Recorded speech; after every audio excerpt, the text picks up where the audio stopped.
beautiful people who have been watching my videos. I was thinking about what I wanted to do this video on, and I decided for some bizarre reason to do it on meditation. And I wanted to do it on meditation because I cannot meditate.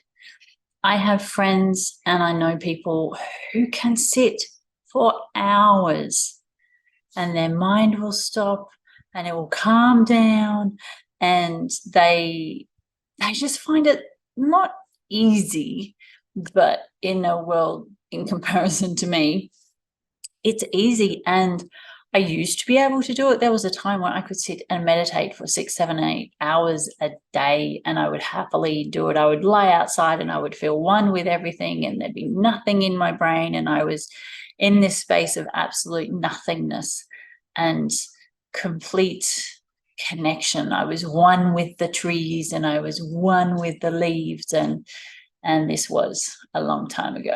I was in my 30s, so this was a long time ago. But that is not me now. Now I sit and I actually, a funny thing, I did a meditation the other day where I sat and I counted. So the idea is you count 1 and then you breathe in and out, and then you count 2 and you breathe in and out, and then you count 3 and you breathe in and out. And I got to 2 before my brain plonked in an image to distract me. And I sat there and I just went, wow, I'm really battling an uphill battle here. Like, this is not going to be an easy process. My brain is clearly not wanting me to meditate. I get that. I hear that. I hear you, brain. It just and it's not. So for me, they're not really nice images and they're not nice thoughts. They're actually quite gruesome. It'll drop an image in my head of something happening to my daughter that just throws me sideways. Or it'll drop an image in my head that the house is burnt down, or it'll drop an image in my head that something really bad has happened. This is not kind, thoughtful, warm. Sorry, I just realized I've got bacon on my lip. I'm so sorry to all you plant eaters. Yeah, I really am sorry to all you plant-based eaters. I do not eat meat because I want to. I eat it because I have to, but that is a whole other conversation. Don't beat me up.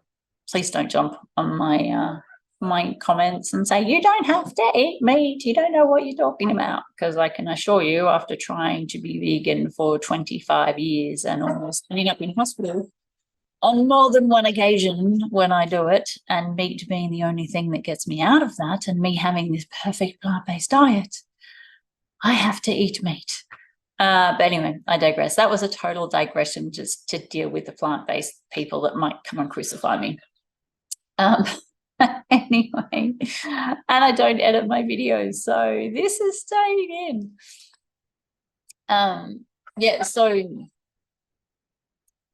and I still have roosters and guineas running around. If you are new to my videos, we have roosters and guineas, and they usually are crowing and chirping away, and dogs, so they might bark. Yeah, that was a total distraction. How's that? That is my brain, right?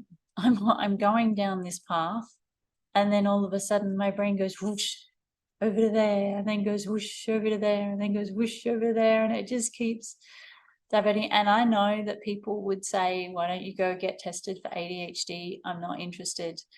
I'm not interested in having that label. I actually do not believe in ADHD. I believe in trauma-based brains. I believe in, I call them, I don't know if you can hear the rooster, that's why I keep pausing. So I just call it a trauma brain. It's basically a brain that has been taught to just fire constantly as a protection mechanism, and doesn't know how to stop. It does not know how to stop, and it gets distracted, and it goes over there, and it goes over there, and it goes over there. And that is why meditation is sometimes really hard for some of us, is because when you have this trauma brain that I believe anyone with ADHD has, And I'd love to have a conversation with someone who does not think they have a trauma brain that has ADHD, that it creates this constant firing, this constant need of thought, distraction, protection, distraction, protection, distraction, protection. And it's really, really hard to bring it back down to balance, bring it into center, calm it down. It is hard to calm down a trauma brain. And it's interesting, I did not have this problem in my 30s. I could meditate in my 30s.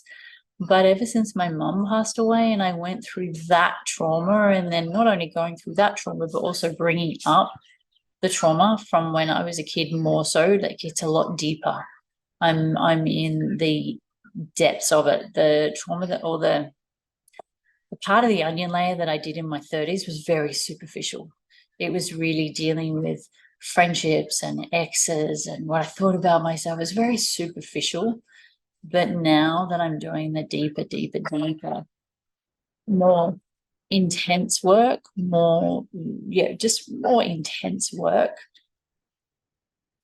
it's my brain just wants to distract. It wants me to go down these pathways, and I want to sit and I want to connect and I want it to be quiet. But all of that means death to my brain. It means death to my ego, or whatever you want to call it, the voices in your head, your inner self, whatever you want to call it. It kind of means death to those parts. And so they are fighting. They're fighting to stay alive, and it's a struggle. So this is the second part of the video. I actually wanted to do a 100-day meditation. I found one online. There's a guy that takes people through 100 days of meditation, and I really want to do it. But then this is my next battle of I have said I've wanted to do things and I've never done them, and I haven't committed to them, or I get to day 2. It's like I get to the second breath and the distraction comes in. I get to day 2 and the distraction comes in and I forget. And then the next day my brain says, oh, it's okay. We'll do it later. Don't worry about it. You're fine. There's nothing wrong with you. We'll do it later. And then later never, ever, ever comes. So I'm kind of at this point now where I really understand that, and I'm going to test this theory out because I don't know for sure, that it's going to take willpower. It's going to take strength. It's going to take determination to make sure that I sit every day for the 100 days to do the meditation, because there's no part inside of me that is controlling my movements right now that actually wants to do it. It doesn't, or let me rephrase that. Parts inside of me that do not want to do it a heck of a lot louder than the parts of me that do. And so there is this battle, and it's not easy. It's not easy because the life that I have out here is also suited to me not sitting in silence. I mean, shit, I've got a guinea fowl outside that's fracking herself. And then I've got a rooster in the shade house that's also crowing. And then I have the dogs that are usually barking, or I have a kid that wants attention and comes out, or there's always something going on that to sit in silence, it almost doesn't exist here, which is weird because the thing I love about this property is how quiet it is. I know that's a total contradiction in terms, but what I mean is that there's always some kind of noise. The rooster is really loud. He's right in our shade house, and the guineas are really loud. They're just on the other side of that shade house. And there's just this constant, and it might be the same for you, where there's just this constant distractions. They're constant distractions. And whether it's kids or it's sirens because you're in the city and you can hear police or ambulance, or whether it's someone outside yelling, or someone outside getting in their car and driving away, or a car zooming down the road, or someone listening to music, or your phone ringing, or your phone pinging because someone sent you a message on Facebook. Whatever the distraction is, they're everywhere and they are constant. And so I really want to challenge myself to sit in meditation, do this guy's meditation for the next 100 days and see how far I get. And also see can I do it? Can I actually do it? Can I actually say I'm going to do this and then commit to doing it? So I cannot guarantee I'm going to do a video every day for the next 100 days. I will do videos though as I go along and kind of share what I'm going through and share the struggle of how hard it's going to be. But yeah, that's just what I wanted to jump in and share my meditation experience or lack of experience now and how hard it is. If you can't sit and meditate, your brain's just you're not the only one. You're not the only one. There are so many people out there with a brain that doesn't stop, and I am definitely one of those people. So this is going to be a huge challenge, and I think I've decided that I'm going to challenge myself. I'm going to challenge myself to a challenge. And then there's a part of me inside that's going, challenge accepted. So let's see where this goes. Yeah, come along on the journey with me. It's either going to be really funny or really frustrating, but it's probably going to be entertaining. So I will see you in the next video. Thanks.